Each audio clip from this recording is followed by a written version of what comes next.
Ya está bien. Y estaban, no, señora Maroto, me indigna, no me diga eso, me indigna que tantas mujeres hayan tenido que sufrir. Mujeres como Ana, que en Espejo Público decía, él podía pagarla, quitársela o romperla y no aparecía la policía. Yo no dormía ni de día ni de noche. Dígale que es un bulo. Dígale a Ana que esto es un bulo, como dijo Pilar Alegría en la rueda de prensa del Consejo de Ministros. Alicia, en ABC, me hicieron sentir que estaba loca cuando decía que mi maltratador se la había quitado. Temí por mi vida. Acabo mirando a todas partes cada vez que salgo de casa. Señores de Más Madrid, díganle usted a Yolanda Díez que esto exige más que una pequeña investigación, que es lo que ha reclamado Yolanda Díez. Que hay que tener poca vergüenza y poca humanidad para decir que esto es una pequeña investigación lo que reclama. Lola, en El Español, mi agresor me asaltó 3 veces y no recibí la alerta.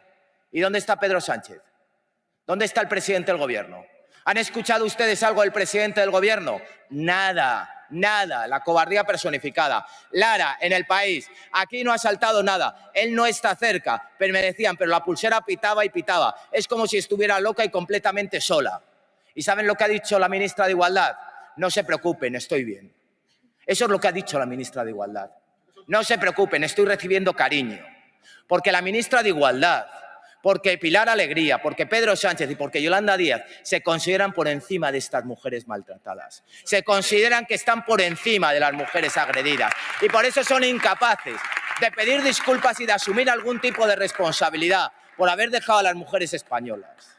En fin, que a lo mejor Pedro Sánchez, en vez de mandar el ejército a la excursión de Ada Colau, a lo mejor tiene que mandarlo a proteger a las mujeres españolas de su gobierno.